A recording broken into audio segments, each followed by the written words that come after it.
Rabi'an yang keempat, at-tajwidu nadhariyan wa amaliyan. Tajwid dari sisi teori dan praktek. Nadhari itu teori, amali itu praktek.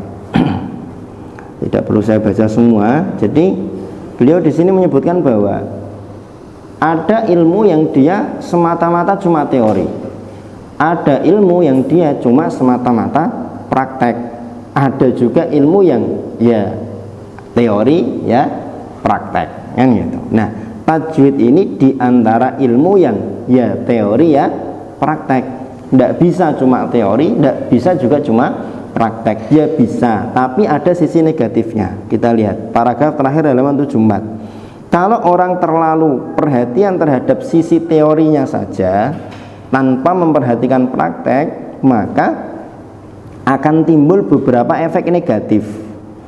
Di antaranya yang pertama, baris ketiga, iktisabul muallim al-ithma. Guru akan mendapatkan dosa. Kenapa? Bitadyi'i janibin minal amanah wa adami itqanil amal. Karena dia menyia-nyiakan amanah yang ada di pundaknya dan tidak itqan dalam beramal. Masa cuma ngajarkan teori saja tapi tidak bisa praktek, atau tidak dia praktekkan, ngajar idhar metenteng kan, nun mati bertemu dengan huruf-huruf halak itu harus dibaca idhar, dibaca jelas gitu. Begitu baca Al-Quran malah idhar tidak dibaca idhar. Yang kedua, summa adamu rusukhi tilkal ma'lumat at-tajwidiyah an-nadhariyah fi dhihni talib wa sur'ati nisyanihi laha.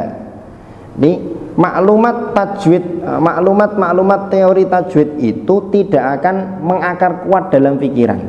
Adamu rusukh, tidak mengakar kuat. Al-maklumat at-tajwidiyah an-nadhariyah wa sur'ati nisyanihi laha, dan cepat lupa. Teori itu kalau enggak dipraktekkan kan cepat lupa. Beda dengan orang tahu ngerti teori kemudian dipraktekkan. Sama sebagaimana nahwu, dulu udah pernah belajar rofa, nasab, jazm, jar. Kalau enggak dipraktekkan ya cepat lupa.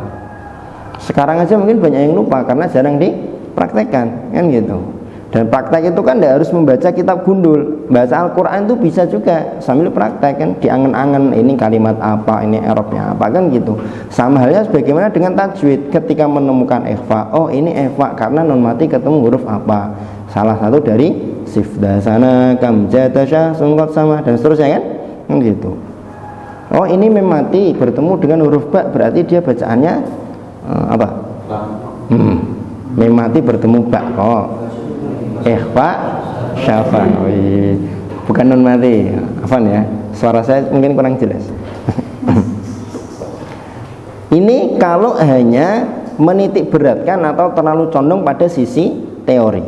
Kalau terlalu perhatian pada sisi praktek, halaman 75 paragraf atasnya khomisan, maka yang akan terjadi adalah baris ketiga, illa annahu yang kusuhul ilmu bi asbabi wa musawwirati ma yantik.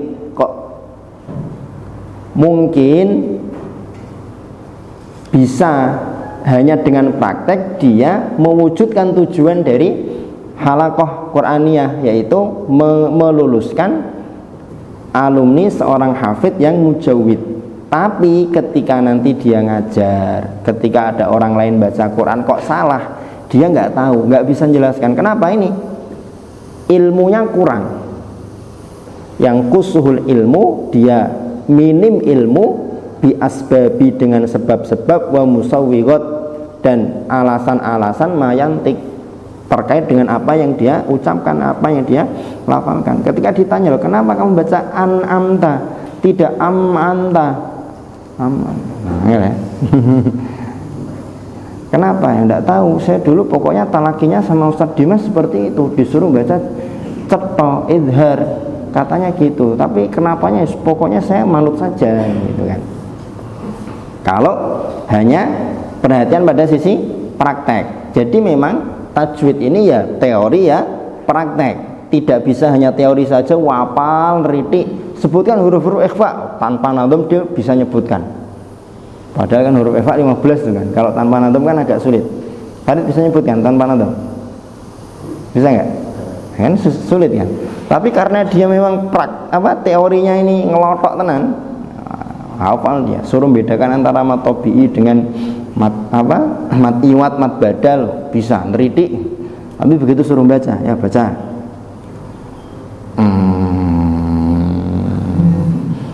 Saya kalau baca biasanya nggak keras-keras, nggak riak. Kan kayak gitu. Nah, ini yang keempat. Kenapa beliau menyampaikan ini? Supaya kita nanti ketika menjadi guru tahfidz, atau kalaupun tidak menjadi guru tahfidz tapi menjadi orang yang berkecimpung dalam pembuatan program tahfidz, kita harus ngerti. Nah, jadi basic tajwid itu ya teori ya praktek. Tidak bisa hanya teori, muluk-muluk. Wah, ini kita beli kitab syarah Tuhfatul Atfal yang 3 jilid, mantep ini, jos. Matan Jazari itu caranya ada 10, kita beli semuanya biar nanti santri itu top markotop. Teori yang neridik, ngerti perbedaan nama-nama idgham, perbedaan nama-nama idhar, ini sifatnya bisa nyebutin referensi dari ini itu. Begitu suruh baca nol, ya nggak bisa seperti itu. Jadi harus seimbang, harus balance.